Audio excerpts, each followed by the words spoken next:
Trying to increase your ROI on IoT deployments? Farmers Fridge slashed their IoT connectivity costs by 50% with Hologram, while expanding to 2,000 locations. Hologram's global solution offers reliable connectivity, easy scaling, and significant savings for smart vending, retail, or any IoT application. Hologram helped Farmers Fridge serve 10 million meals. Imagine what they could do for your business. Ready to boost your ROI? Visit hologram.io today and power your IoT innovation. Welcome out to IoT For All Podcast. Thanks for being here this week. Pleasure. Thank you for having me. Absolutely. To kick things off, it'd be great maybe if you could just give a quick introduction about yourself and the company to our audience. So I'm Alex Kotler. I'm SVP for sales and partnerships. I handle the sales and partnership agreements in North America. Our company is POND IoT. We specialize in multi-network connectivity, whereas our SIM card connects to every network across the world. I know some of our audience who earlier stage into the IoT space, and there's a lot of people who've been here for a while, but break down what multi-network SIMs are, what it means. Why has it been such a game changer for the IoT landscape?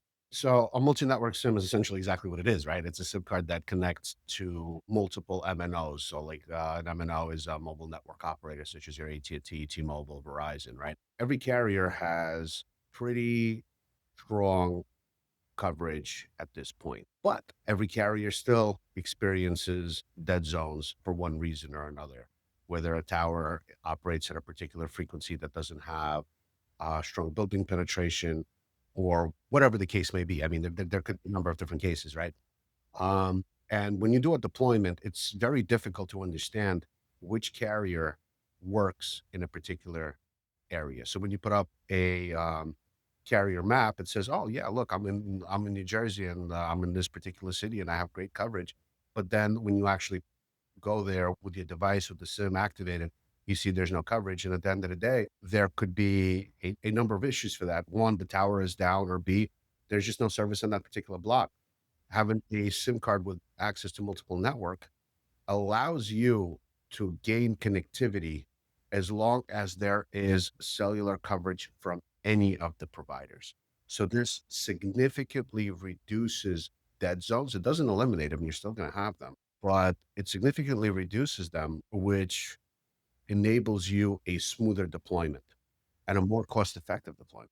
How does that change, or I guess, what are the challenges that kind of come about when you're going from, let's say, the US to Canada or Mexico, which I know are areas you operate in? And what are those cross-border challenges that a customer may face, and how does what you all do kind of simplify international deployments and make them, more efficient and just reliable? Some operators, they enable what's called roam steering, right? Where they would force your connection to go to the least cost routing. On our end, what we do is we enable the customer to make the decision which network they want to connect to. We allow the device to make the decision. We give completely wide open access to whichever networks that they want to connect to. The Canadian US border, specifically, at least in the Northeast, is challenging because when you get to the border, the device does not know which carrier to connect. You're kind of at that point, you're really stuck in limbo because it doesn't know, should I connect to the US carrier, to a Canadian carrier? You're experiencing that challenge. Having the ability to scan for all the networks that are available in the area and manually lock it down eliminates that challenge that the device is experiencing trying to make a decision which carrier to connect to. Historically, I'm sure companies were relying on single network providers in certain industries, certain use cases, and switching to multi-network SIMs obviously brings a whole ton of benefits. But what are some of the maybe challenges a business might face when going from relying on a single network provider, switching over to multi-network SIM, and like, what are those vulnerabilities that they might come across if they transition, or is it much smoother than maybe I'm kind of articulating here? It depends on who the multi-network provider is, right? So in our case, specifically, most mainstream devices, you would put in our SIM card and it would just work. That said, a multi-network SIM typically requires, not typically, it always requires you to put in the APN and enable data roaming, which is an extra step that consumers are not used to by going with a traditional carrier. So I wanted to ask you also just about some general use cases, and I know some that we're talking about, or before we jumped on here, were around ATMs, vending machines, EV charging stations, things that people might not always think about being connected, but are popping up more and more every day. So if we look at ATMs and just kind of start there, why is reliable connectivity such a critical factor in their operation, and how do multi-network SIMs really solve any common pain points that you might have heard about from customers prior to working with them? One thing is you go with any carrier, right? You have a single carrier, you make a deployment, you do a truck roll, you install the ATM, and it turns out that the carrier happens to have a dead zone. So now what do?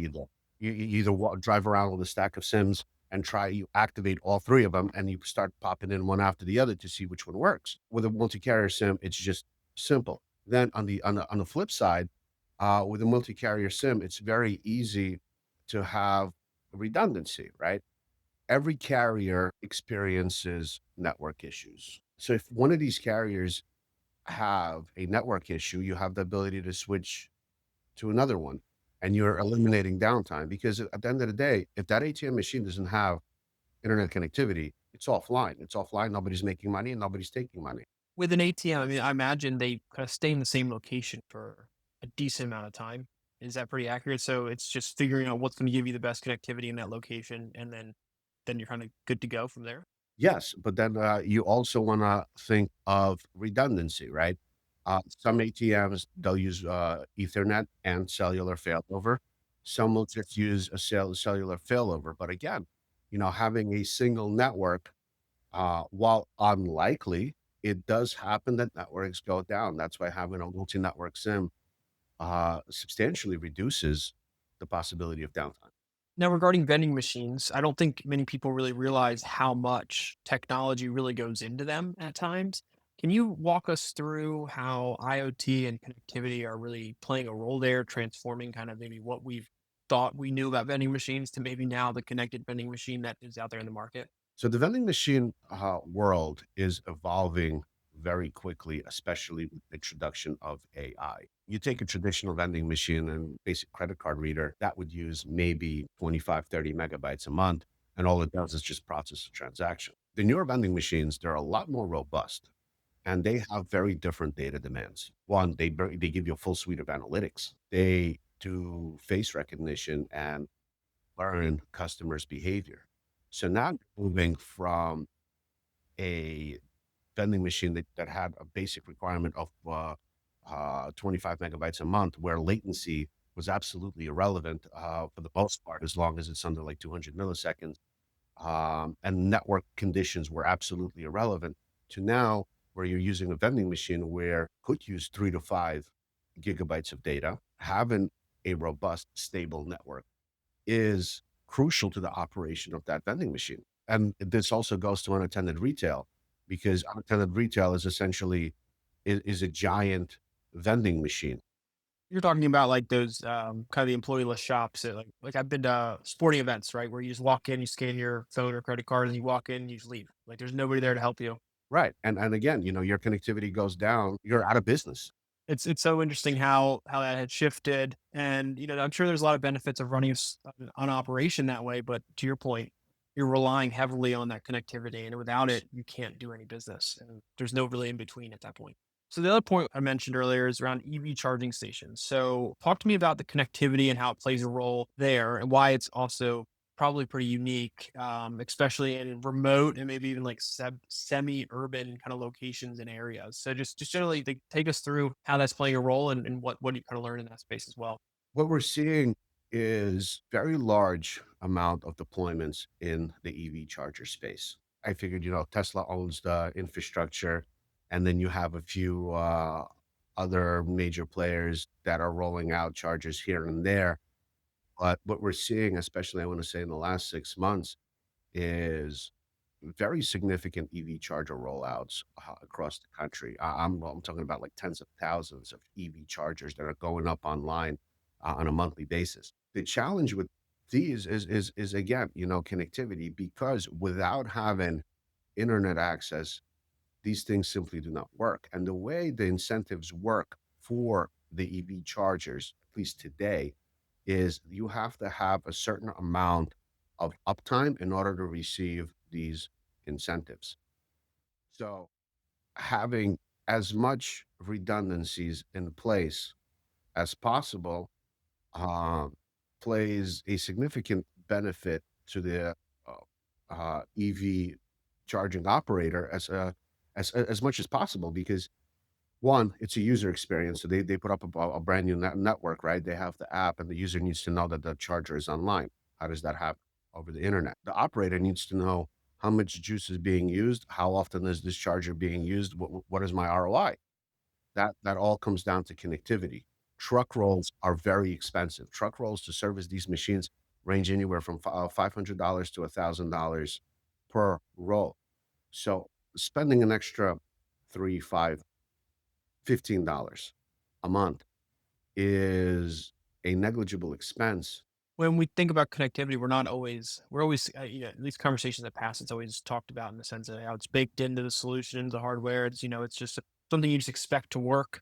But when you start to bring out the actual financial side of it and the ROI of like, look, if you choosing to spend money or not, it's almost non-negotiable at this point. Spending money on connectivity is so important because look at the financial loss if the shop is not able to be open, or in this case, you're having to send trucks out and monitor and kind of view things. So once you put it in that way, you kind of really start to see the power of why connectivity is so important to get right for any type of IoT deployment. Yeah, absolutely. Absolutely. And especially like in rural areas where you may have only one carrier that works, but then some time goes by and another carrier puts up a new tower, which makes your signal stronger and better. And you have flexibility to control that. And in my opinion, for these businesses, this is vital.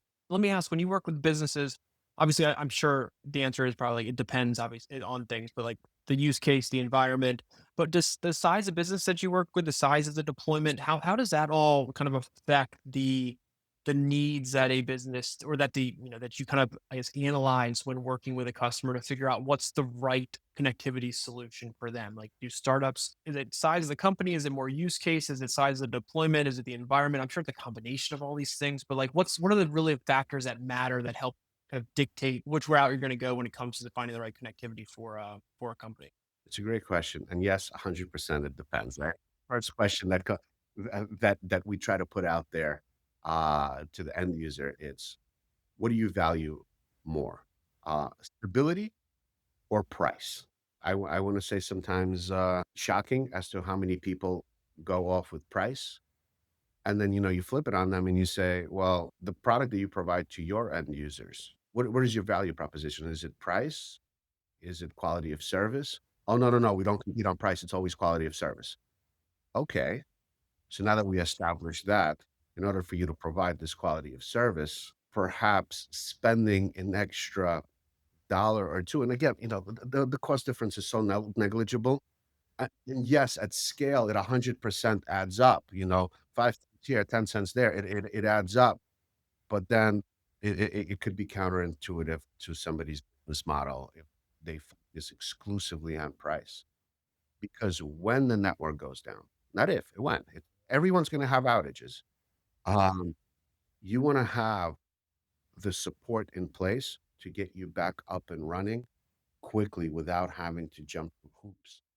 And as great as AI is, and I love AI, everybody that knows me, I utilize AI everywhere, right? It's not as good as that human connection, and that human connection infrastructure costs money. We try to always position to our customers that we do have 24/7 live support. When something goes down, you can call somebody. Where do you see kind of the future of multi-network SIM technology heading, let's say in 3 to 5 years from now? Are we moving towards more seamless and autonomous connectivity models? Like what's like the next stage here? I feel that carrier SIMs are excellent for, cell phones. Frankly, especially with the with, most phones supporting eSIMs, you having, multiple carrier SIMs, may be very, very beneficial in a traditional phone environment. However, as we continue to go down the path of, digital transformation and more companies and organizations are going into this digital transformation path, uh, I feel multi-carrier SIMs play a crucial role. Maybe not necessarily always as the primary solution. Um, it has to be, in my opinion, at least a secondary solution. So, for example, let's say Verizon makes a deployment for a factory. It would make sense for a Verizon to bring in a multi-network SIM provider as a backup for when their network goes down, or vice versa. Have a multi-network provider as your primary to have that flexibility, and have a carrier SIM as your secondary, because now you're running two separate network infrastructures, which truly makes your connectivity very stable and very reliable. And there's some hardware manufacturers, like Peplink, for example, they make really good hardware that makes this transition from one carrier to another very smooth and very seamless. For companies out there that are starting to explore IoT solutions for their machines, for their or infrastructure, things like that, what advice do you have for them? What are the things they need to be thinking about as early as possible so it doesn't come back to bite them later on? I want to say hardware definitely plays a very significant role. An extra $20, $30 as a one-time cost could save you thousands in truck rolls. So selecting hardware that pairs well with your connectivity provider is important. Understanding the capabilities of your connectivity provider is also very important, because in certain applications, latency plays a very big role. In other applications, latency is absolutely irrelevant, and it's not worth spending the extra couple of bucks for a provider that has low latency, because it's irrelevant in your application. But hardware, while it's as good as the network it is on, it is also very important to go with a reputable manufacturer that has the necessary support um, to minimize any unnecessary truck rolls. In the work you all do, the partnership side of it, the relationship you have with hardware manufacturers and just the other pieces of a complete solution, that is probably pretty vital in helping customers get to a end-to-end solution that serves all their needs at the right price point and operates the way they expect it to. Absolutely, which is why, like, the hardware manufacturers that we work with, the reason why we work with them is because we have a very easy path. Problem arises, solve it together, as opposed to you have the whole finger pointing. Oh no, it's not the connectivity, it's the hardware. We work together as a team. So anytime we put forward a solution, a complete solution to the customer, we always involve the hardware manufacturers. That way we can address issues in a more holistic way. Fantastic. This has been awesome. I appreciate you taking time because good to educate our audience on these topics in more detail. For our audience who wants to learn more about what you all have going on, maybe connect with you or other members of the team after this as a follow up, what's the best way to reach out, stay in touch, kind of stay up to date on everything that's going on? So I want to say our website, pondiot.com, is a plethora of information. We update that website, I want to say, several times a week. New blogs are coming on, new videos are coming up. To reach me directly, I mean, I'm obviously on LinkedIn. You could reach directly through there, or you could just submit a request to our website, and my sales team would be engaged. And if you need to reach me, just let my sales team know that this is you want to speak with. Very easy.